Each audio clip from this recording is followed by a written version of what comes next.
New York সিটির আইন শৃঙ্খলা রক্ষাকারী বাহিনী এনওয়াইপিডির এক কর্মকর্তার বিরুদ্ধে তার প্রেমিকাকে ধর্ষণ, শ্বাসরোধ এবং নৃশংস শারীরিক নির্যাতনের গুরুতর অভিযোগ উঠেছে। অভিযুক্ত ওই কর্মকর্তাকে ইতিমধ্যেই গ্রেফতার করে বিনা বেতনে বরখাস্ত করা হয়েছে।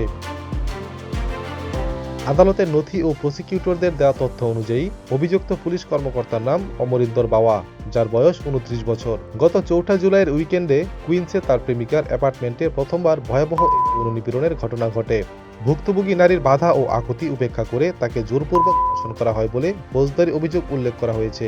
তবে এখানেই শেষ নয়, এর পরের দিনগুলোতেও ওই নারীর উপর দফায় দফায় চলে নির্মম নির্যাতন। তদন্তকারীরা জানান, যৌন নির্যাতনের কয়েকদিন পর চলন্ত গাড়িসহ ভুক্তভোগীর বাড়িতে তাকে একাধিকবার চড়-থাপ্পড় ও শ্বাসরোধ করার চেষ্টা করেন অমরিন্দর। এক পর্যায়ে ওই নারীর হাত চেপে ধরে বিছানায় ফেলে দেন এবং তার বুকের উপর হাঁটু দিয়ে এমনভাবে চাপ প্রয়োগ করেন যাতে তিনি জ্ঞান হারিয়ে ফেলেন। এর মাঝে ভুক্তভোগী নারী সাহায্যের জন্য 911-এ টেক্সট মেসেজ পাঠালেও অভিযুক্ত পুলিশ কর্মকর্তা কৌশলে সেই মেসেজটি বাতিল বা ক্যান্সেল করে দেন।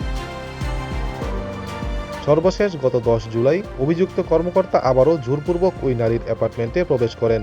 ভুক্তভোগী তখন প্রাণ ভয়ে শোবার ঘরে গিয়ে 911-এ কল দিলে অমরিন্দর তার ফোন কেড়ে নেন এবং মাথায় ও মুখে আঘাত করতে থাকেন। সে সময় নিজের পরিচয় গোপন রাখার জন্য তিনি ভুক্তভোগীকে হুমকি দেন বলেও আদালত সূত্রে জানা গেছে। গত শুক্রবার কুইন্স থেকে অমরিন্দর বাবাকে গ্রেফতার করে পুলিশ। তার বিরুদ্ধে ধর্ষণ, যৌন নির্যাতন, জোরপূর্বক ঘরে প্রবেশ এবং শ্বাসরোধ করা সহ একাধিক গুরুতর ফৌজদারি অপরাধের চার্জ গঠন করা হয়েছে। এনওয়াইপিডি জানিয়েছে, অভিযুক্ত কর্মকর্তাকে সম্পূর্ণ বিনা বেতনে সামরিক বরখাস্ত করা হয়েছে। যদিও শনিবার রাতে শুনানিতে অভিযুক্ত বাবা নিজেকে নির্দোষ দাবি করেছেন। ATV USA international desk.